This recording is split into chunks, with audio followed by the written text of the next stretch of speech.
Boa tarde. Desde já quero agradecer a oportunidade de apresentar o projeto da Mala Pedagógica de Escultura em Madeira.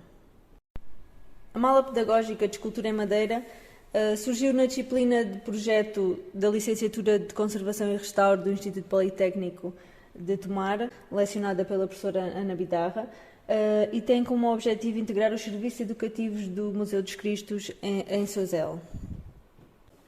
O Museu dos Cristos abriu ao público em 2019 e tem um acervo de 1486 peças e cerca de 180 em exposição.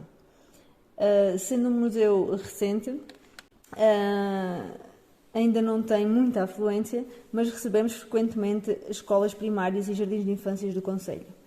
Até aí tudo bem, e é de louvar a iniciativa de envolver as crianças no museu e apresentá-las à cultura e ao património.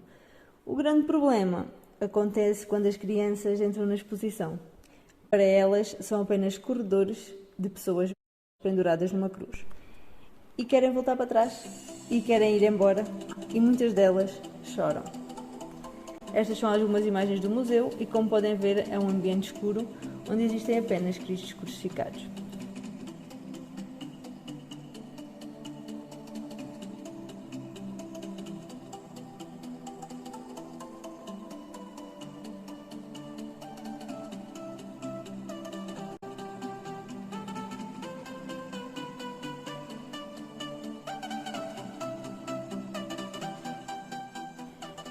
Então, a grande problemática é como tornar a experiência no museu uma experiência positiva. Como criar vínculo com as crianças. Como cimentar o sentido de pertença nelas. A solução proposta é inverter a experiência, não levar a criança à exposição dos Cristos, mas levar um ou dois Cristos até aos serviços educativos e fazer uma desconstrução das imagens presentes. Ou seja, vamos mostrar o resultado final e vamos explicar o processo até obter aquele resultado. E a mala pedagógica é essencial para isso.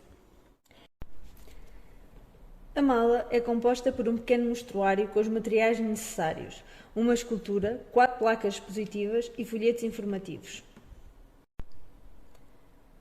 Os pequenos recipientes contêm amostras de cola de animal, no caso a cola de coelho, uma carga, no caso o caulino, os aglutinantes dos pigmentos, o óleo de linhaça e o ovo. Este ovo tem a gema feita com miliput e pintada com pigmentos cremer aglutinados em laropal, e a clara é feita com extal. Tem também 3 amostras de pigmentos de cores diferentes, bolo arménio e folha de ouro. A primeira placa expositiva tem 5 amostras de folhas de madeiras diferentes, sendo possível mostrar as diferentes texturas, os efeitos dos veios e as cores das diferentes madeiras. Isto permite-nos explicar que nem todas as madeiras têm o mesmo efeito e a mesma facilidade em trabalhá-las. A placa seguinte mostra-nos as diferenças das sucessivas camadas de preparação. Os tratados indicam entre 7 a 12 camadas, nós ficámos a meio e fizemos as 10 camadas de preparação branca. Usámos cola animal, cola de coelho e cré. Entre camadas foram feitos nivelamentos e, apesar de não ser totalmente perceptível nas imagens, ao vivo é notar a diferença entre camadas e o quão macia e lisa vai ficando a superfície. Esta placa permite-nos explicar a preparação necessária da escultura antes de receber a pintura. A placa seguinte mostra todas as etapas do douramento. A placa encontra-se dividida em 8 partes, começando com uma divisória só com a madeira à vista, depois em colagem, uma camada de preparação, uma com as várias camadas de preparação, uma com a aplicação do bolo arménio, um douramento à água e douramento a mordente e um estofado. Ao apresentar esta placa, permite explicar como se executa cada etapa, as diferenças entre um douramento à água, de um douramento a mordente, etc, etc.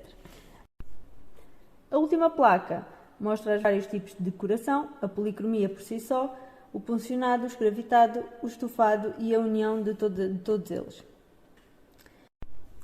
Para que a experiência não seja meramente expositiva, é necessário que as próprias crianças ponham as mãos na massa. Das várias possibilidades ajustadas às várias faixas etárias, salientamos a possibilidade de se oferecer um quadrado de madeira para que as crianças possam ir aplicando cada passo e que no final possam levar para casa como um ímã. Apesar disso, passado 2 ou 3 anos, vão olhar para o frigorífico e não vão saber que fizeram aquilo, mas com certeza já não se vão lembrar de como o fizeram. E para manter o conhecimento ativo, é-lhes oferecido uns folhetos informativos, também eles com atividades.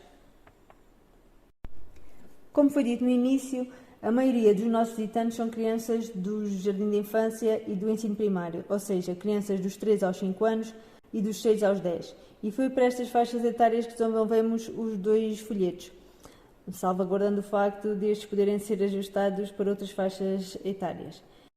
Então, ambos os folhetos têm a mesma informação, apresentada com uma linguagem simples, adaptada ao público-alvo e que explicasse o essencial de cada etapa. Temos então o que é a escultura, em que explica o que é uma escultura, os cuidados a ter, como limpar, como transportar, etc. A madeira e o entalhe, a encolagem e a preparação, em que explica o que é e para que serve, a policromia, explica as diferenças entre pintura à têmpera e uma pintura a óleo, e o douramento. No verso do folheto está a atividade então adaptada a cada faixa etária, ou seja, para o grupo dos 3 aos 5 anos, como ainda não sabem ler nem escrever, é apresentado um conjunto de desenhos para colorir. Para o grupo dos 6 aos 12, consiste num jogo tipo Jogo da Glória, adaptado à escultura e ao que aprenderam durante a visita ao museu. Estes folhetos permitem 2 coisas. Primeiro, estender a atividade até casa e poder partilhar com os familiares o que aprenderam. E segundo, é uma forma de manter a informação durante mais tempo, pois existindo um jogo para jogar e um desenho para pintar, a tendência para guardar o folheto é maior.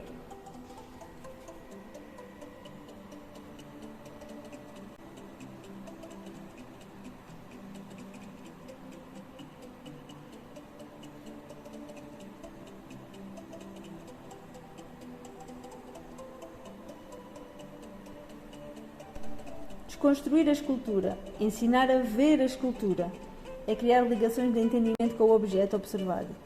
E se cuidamos do que conhecemos e do que gostamos, a mala pedagógica pode ser um passo para a divulgação do património e é sem dúvida uma ferramenta que potencia a sua conservação.